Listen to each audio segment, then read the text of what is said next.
So the top 9 teams from Alabama to Penn State are the teams that I've considered and worthy enough to actually do research on for the college football playoff.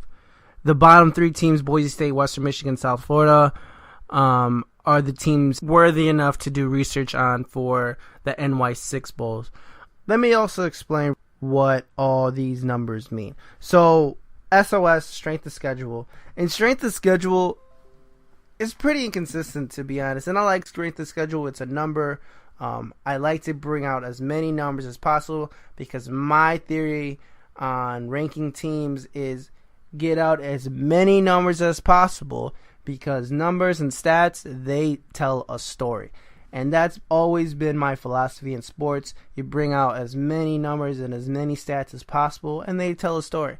You're never going to tell me stats don't matter. And people are so afraid of numbers because they don't want and stats because they don't want computers and numbers to determine who's a better player and make decisions for themselves. But my experience with college football, especially college football and any other sport, but especially college football, if you just look at the numbers and you put every number out there and you look at it objectively, you get what you see pretty much on television. What your eyeballs are telling you. It pretty much confirms what you're telling you. And sometimes can point out little things that maybe you didn't see. So that's why I love numbers. Eye test to me is the last resort that I take. NFL talent is the last resort. If there's a slight edge I need to give to somebody, then I'll do that, obviously.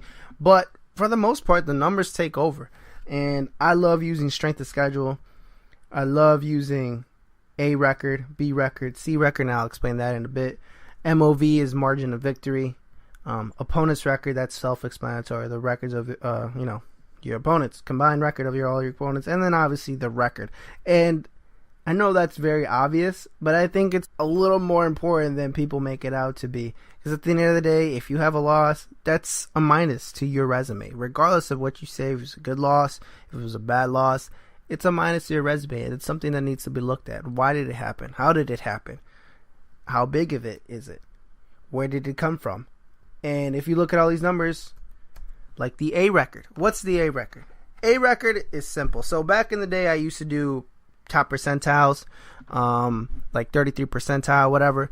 So now I just make it very simple and I say A record is top 10 percentile, right? Like your grades, right? College, high school, whatever. That's how grades work. The top 10%, right? If you get a 90 or to 100 or 91 to 100, whatever it is, that's an A. You get an A, right? So top 10 percentile is A record. B record, yeah, you guessed it, pretty easy. Top 20%. And your C record is the top 30%. So where do I get those rankings from? Who are you playing? If you go to the top 30 percentile, the top 30 percentile is, I think, the 38th best team. Where do I go? I go to the Massey ratings. Yes. Probably the most accurate in terms of numbers of all the crazy ass stuff. So this is where I get the truest possible ratings. So 1 through 38 is essentially what we're looking at. Alabama